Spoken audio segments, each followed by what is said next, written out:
आज सुनिए श्री सत्यनारायण व्रत कथा। बोलो सत्यनारायण भगवान की जय। पहला अध्याय। एक समय नैमिषारण्य तीर्थ में शौनक आदि सभी ऋषियों और मुनियों ने पुराण शास्त्र के वेत्ता श्री सूत जी महाराज से पूछा, हे महामुने, किस व्रत अथवा तपस्या से मनोवांछित फल प्राप्त होता है, उसे हम सब सुनना चाहते हैं। श्री सूत जी बोले, इसी प्रकार देवर्षि नारद जी के द्वारा भी पूछे जाने पर भगवान श्री कमलापति जी ने उनसे जैसा कहा था, मैं उसे कह रहा हूँ, आप लोग सावधान होकर सुनिए। एक समय योगी नारद जी लोगों के कल्याण की कामना से विविध लोकों में भ्रमण करते हुए पृथ्वी लोक में आए और यहाँ उन्होंने अपने कर्म फल के अनुसार नाना योनियों में उत्पन्न सभी प्राणियों को अनेक प्रकार के क्लेश दुख भोगते हुए देखा तथा किस उपाय से इनके दुखों का सुनिश्चित रूप से नाश हो सकता है, ऐसा मन में विचार करके वे विष्णु लोक को गए।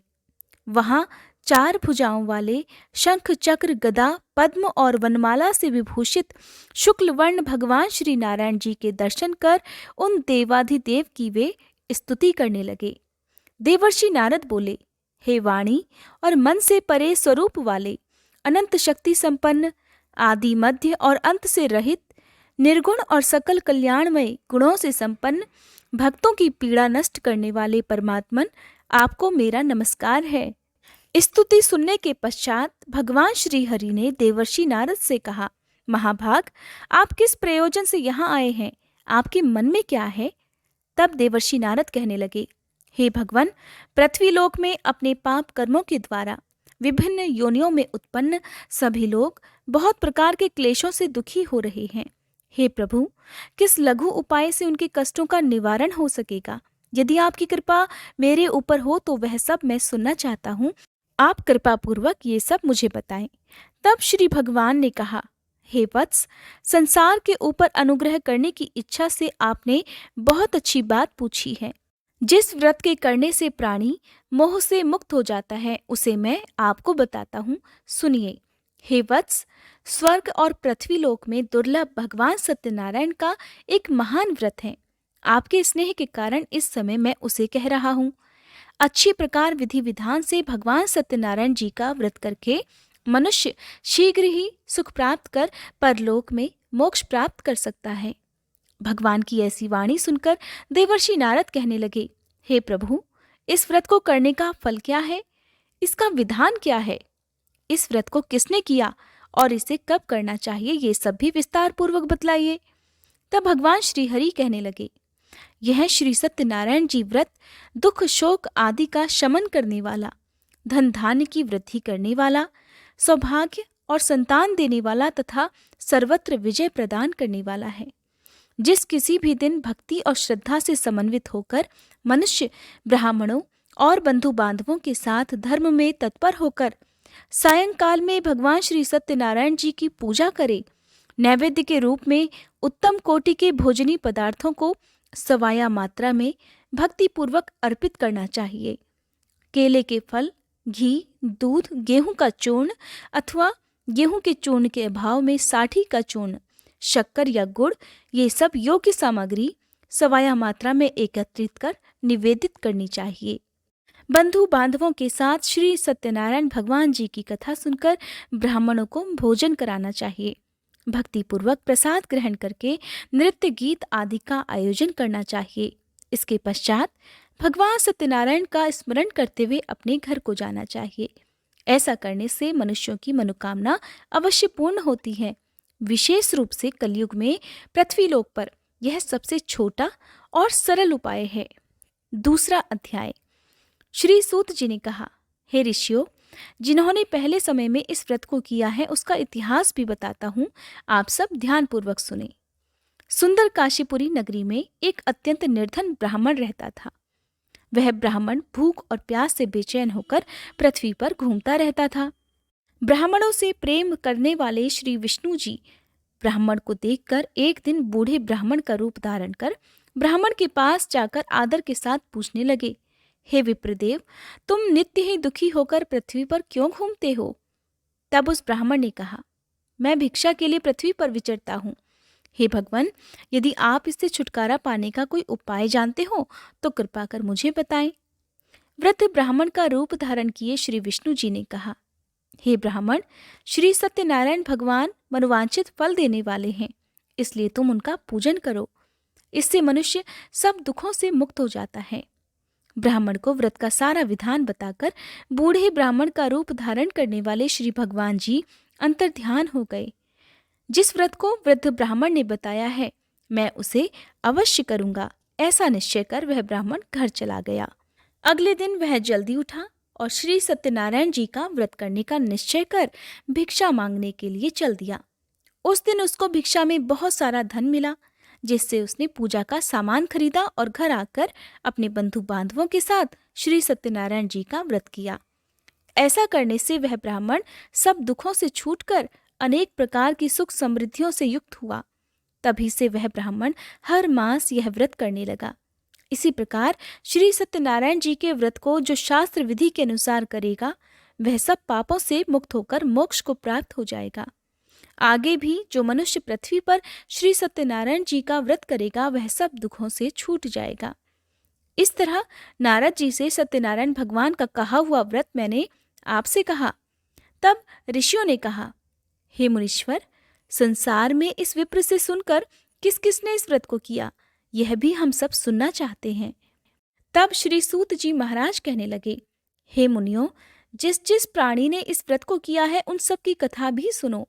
एक समय वह ब्राह्मण धन और ऐश्वर्य के अनुसार बंधु बांधवों के साथ व्रत पूजन कर रहा था कि उसी समय एक लकड़हारा आया।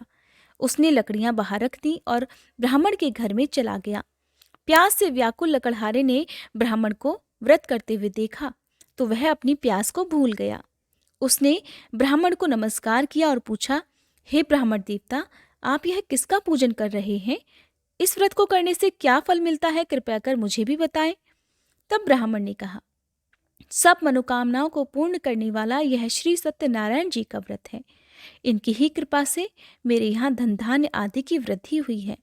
विप्र से इस व्रत के बारे में जानकर वह लकड़हारा बहुत प्रसन्न हुआ। भगवान का चरणामृत लेकर और भोजन करने के बाद वह अपने घर को चला गया।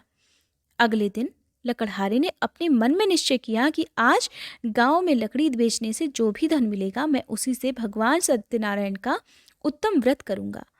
ऐसा मन में विचार कर वह लकड़हारा लकड़ियां लेकर अपने सिर पर रखकर जिस नगर में धनवान लोग रहते थे, वहां चला गया। उस दिन लकड़हारे को लकड़ियों के बदले चौगुने दाम मिले। अब वह बूढ़ा लकड़हारा बहुत प्रसन्न होकर पके केले, शक्कर, शहद, घी, दूध, दही और गेहूं का चूर्ण इत्यादि श्री सत्यनारायण भगवान के व्रत की सभी सामग्री लेकर अपने घर आ गया। फिर उसने अपने बंधु बांधवों को बुलाकर विधि विधान के साथ भगवान की पूजा और व्रत किया। उस व्रत के प्रभाव से वह बूढ़ा लकड़हारा धन, पुत्र आदि से युक्त हुआ और संसार के समस्त सुख भोग कर वैकुंठ को चला गया। तीसरा अध्याय। श्री सूत जी ने कहा, हे श्रेष्ठ मुनियों, अब एक और कथा कहता हूँ। पूर्व काल में उल्कामुख नाम का एक बुद्धिमान राजा था। वह सत्य वक्ता और जितेंद्रिय था। प्रतिदिन मंदिरों में जाता और गरीबों को धन देकर उनके कष्ट दूर किया करता था। उसकी पत्नी सुंदर और सती साध्वी थी। भद्रशिला नदी के तट पर उन दोनों ने श्री सत्यनारायण भगवान जी का व्रत किया। साधु नामक एक वैश्य राजा को व्रत करते देखकर उनसे पूछने लगा, हे राजन, भक्ति युक्त मन से आप यह क्या कर रहे हैं? मेरी सुनने की इच्छा है। तब महाराज उल्कामुख ने कहा, हे साधु वैश्य, मैं अपने बंधु बांधवों के साथ संतान प्राप्ति के लिए महाशक्तिमान सत्यनारायण भगवान जी का व्रत और पूजन कर रहा हूँ। तब उसने कहा, हे राजन, मुझे भी इस सब का विधि विधान बताइए। मैं भी आपके कहे अनुसार इस व्रत को करूँगा। मुझे कोई संतान नहीं है और मुझे विश्वास है कि इससे निश्चय ही मेरे यहाँ भी संतान होगी। राजा से सब विधान सुनकर व्यापार से निवृत्त होकर वह वैश्य खुशी खुशी अपने घर आ गया। वैश्य ने अपनी पत्नी लीलावती से संतान देने वाले उस व्रत का समाचार सुनाया और निश्चय किया कि जब हमारे यहाँ संतान होगी तब मैं भी इस व्रत को करूँगा। एक दिन उसकी पत्नी लीलावती सांसारिक धर्म में प्रवृत्त होकर गर्भवती हो गई। उसने एक सुंदर कन्या को जन्म दिया। कन्या का नाम कलावती रखा गया। इसके बाद लीलावती ने अपने पति को याद दिलाया कि आपने जो भगवान का व्रत करने का संकल्प लिया था, अब आप उसे पूरा कीजिए। साधु वैश्य ने कहा, हे प्रिय, मैं कन्या के विवाह पर इस व्रत को अवश्य करूंगा। इस प्रकार अपनी पत्नी को आश्वासन देकर वह व्यापार करने चला गया। काफी दिनों के बाद वह लौटा तो उसने नगर में सखियों के साथ अपनी पुत्री को खेलते देखा। वैश्य ने तुरंत कलावती के लिए कोई सुयोग्य वर की तलाश की। कंचन नगर के एक सुयोग्य वणिक पुत्र से अपने बंधु बांधवों सहित प्रसन्न मन से अपनी पुत्री का विवाह उसके साथ कर दिया। वैश्य विवाह के समय भी सत्यनारायण भगवान का व्रत करना भूल गया। इस पर श्री सत्यनारायण भगवान की लीला हुई। अपने कार्य में कुशल साधु नामक वैश्य अपने जमाता सहित नाव को लेकर व्यापार करने के लिए समुद्र के समीप स्थित रत्नसारपुर नगर में गया। दोनों ससुर और जमाई राजा चंद्रकेतु के नगर में व्यापार करने लगे। एक दिन भगवान सत्यनारायण की माया से प्रेरित एक चोर राजा का धन चुराकर भागा जा रहा था। राजा के दूतों को अपने पीछे आते देखकर चोरों ने घबराकर राजा के धन को उनकी नाव में रखा और भाग गए, जहां ससुर और जमाई थे। राजा के दूतों ने जब धन को उनकी नाव में रखा देखा तो पकड़कर राजा के पास जाकर कहने लगे, महाराज, हम ये दो चोर पकड़कर लाए हैं, आप आज्ञा दीजिए। राजा ने कारागार में डालने की आज्ञा दे दी। इस प्रकार राजा की आज्ञा से उनको कठिन कारावास में डाल दिया गया तथा उनका सारा धन भी ले लिया गया। सत्यनारायण भगवान जी की लीला के अनुसार साधु वैश्य की पत्नी लीलावती और पुत्री कलावती भी घर पर बहुत दुखी हुई। उनके घर में रखा हुआ सारा धन चोर चुरा कर ले गए। एक दिन शारीरिक और मानसिक पीड़ा से और भूख प्यास से अति दुखित होकर भोजन की चिंता में कलावती एक ब्राह्मण के घर गई। उसने श्री सत्यनारायण भगवान का व्रत होते देखा। उसने कथा सुनी और प्रसाद ग्रहण कर रात को घर आई। तब माता ने कलावती से पूछा, हे पुत्री, तू अब तक कहाँ रही और तेरे मन में क्या है? तब कलावती कहने लगी, हे माता, मैंने श्री सत्यनारायण भगवान का व्रत होते देखा है। तब कलावती के वचन सुनकर लीलावती ने सत्यनारायण भगवान जी के पूजन की तैयारी की। उसने परिवार और बंधु बांधवों सहित मिलकर श्री सत्यनारायण भगवान जी का पूजन और व्रत किया और मनोकामना मांगी कि मेरे पति और दामाद शीघ्र ही घर लौट आए। साथ ही उसने प्रार्थना भी की कि हे प्रभु, हम सबके अपराध क्षमा कीजिए। श्री सत्यनारायण भगवान जी इस व्रत से संतुष्ट हो गए। उन्होंने राजा चंद्रकेतु को स्वप्न में दर्शन देकर कहा, हे राजन, जिन दोनों वैश्यों को तुमने बंदी बना रखा है वे निर्दोष हैं, उन्हें प्रातःकाल ही छोड़ देना। राजा से ऐसा कहकर भगवान अंतर्ध्यान हो गए। प्रातःकाल राजा चंद्रकेतु ने सभा में सभी को अपना स्वप्न सुनाया और सैनिकों को आज्ञा दी कि दोनों को कारागार से मुक्त कर सभा में लाया जाए। दोनों ने आते ही राजा को प्रणाम किया। तब राजा उनसे कहने लगा, हे महानुभावों, तुम्हें अज्ञानतावश ऐसा दुख प्राप्त हुआ है, अब तुम्हें कोई भय नहीं है, अब तुम दोनों मुक्त हो। ऐसा कहकर राजा ने उन्हें नए नए वस्त्र आभूषण दिए और उनका जितना धन लिया था उसे दोगुना कर उन्हें आदर और सम्मान से विदा कर दिया। इस प्रकार दोनों वैश्य अपने घर को चल दिए। चौथा अध्याय। श्री सूत जी ने कहा, वैश्य और उसके जमाई ने मंगलाचार करके यात्रा आरंभ की और अपने नगर की ओर चल पड़े। थोड़ी ही दूर आगे बढ़े थे कि एक दंडी वेशधारी श्री भगवान जी उन्हें मिले और उनसे पूछने लगे, हे वैश्य, तेरी नाव में क्या है? अभिमानी वणिक हंसता हुआ कहने लगा, हे दंडी, आप क्यों पूछते हैं? क्या धन लेने की इच्छा है? मेरी नाव में तो बेल और पत्ते भरे हैं। वैश्य के कठोर वचन सुनकर दंडी रूप में भगवान ने कहा, तुम्हारा वचन सत्य हो। ऐसा कहकर वे वहां से कुछ दूर जाकर समुद्र के किनारे बैठ गए। दंडी महाराज के जाने के पश्चात वैश्य ने नित्य क्रिया से निवृत्त होने के बाद जब नाव को ऊंची उठी देखा तो बड़ी हैरानी हुई और नाव में बेलपत्ते आदि देखकर मूर्छित होकर जमीन पर गिर पड़ा। होश आने पर अत्यंत शोक प्रकट करने लगा। तब उसके जमाई ने कहा, पिताजी, आप शोक न करें, यह दंडी महाराज का ही श्राप है, अतः उनकी शरण में ही हमें चलना चाहिए, तभी हमारी मनोकामना पूरी हो सकेगी। जमाई के वचन सुनकर दंडी महाराज के पास पहुंचा और भक्तिभाव से उन्हें प्रणाम करके कहने लगा, हे प्रभु, मैंने जो आपसे असत्य वचन कहे थे उनके लिए मुझे क्षमा कर दीजिए। ऐसा कहकर वैश्य रोने लगा। तब दंडी भगवान बोले, हे वणिक पुत्र, मेरी आज्ञा से ही तुझे बार बार दुख प्राप्त हुआ है, क्योंकि तू मेरी पूजा से विमुख हुआ है। तब उसने कहा, हे भगवान, आपकी माया से ब्रह्मादि देवता भी आपके रूप को नहीं जान पाते, तब मैं अज्ञानी भला कैसे जान सकता हूँ? आप प्रसन्न होइए, मैं अपनी सामर्थ्य के अनुसार आपकी पूजा करूंगा। कृपया मेरी रक्षा कीजिए और पहले के समान मेरी नौका को धन से भर दीजिए। उसके इस प्रकार भक्ति युक्त वचन सुनकर सत्यनारायण भगवान प्रसन्न हो गए और उसकी इच्छा अनुसार वरदान देकर अंतर्ध्यान हो गए। तब ससुर और जमाई दोनों ने नाव पर आकर देखा कि नाव तो धन से भरी हुई थी। फिर वह भगवान सत्यनारायण जी का पूजन कर अपने जमाई सहित अपने नगर की ओर चल पड़ा। जब वह अपने नगर के निकट पहुंचा, तब उसने एक दूत को अपने घर भेज दिया। दूत ने वैश्य के घर जाकर उसकी पत्नी को नमस्कार किया और कहने लगा, आपके पति अपने दामाद सहित इस नगर के समीप आ गए हैं।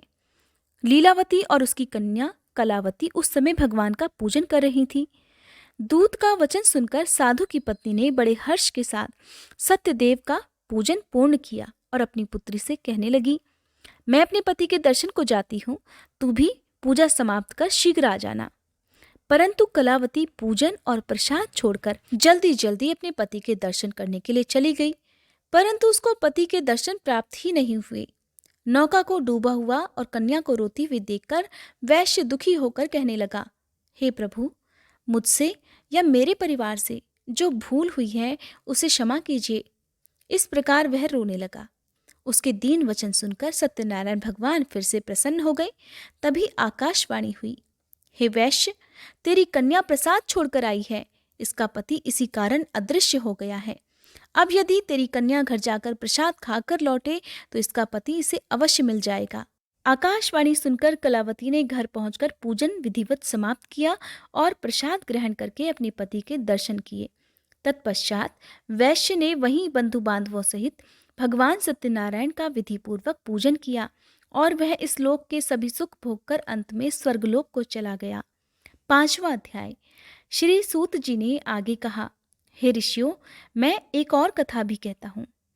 प्रजा पालन में लीन तुंगध्वज नाम का एक राजा रहा करता था। उसने भगवान सत्यनारायण का प्रसाद त्याग कर बहुत दुख पाया। एक समय राजा वन में वन्य पशुओं को मारकर बड़ के वृक्ष के नीचे आया। वहां उसने ग्वालों को भक्ति भाव से बंधु बांधवों सहित श्री सत्यनारायण जी का व्रत पूजन करते देखा।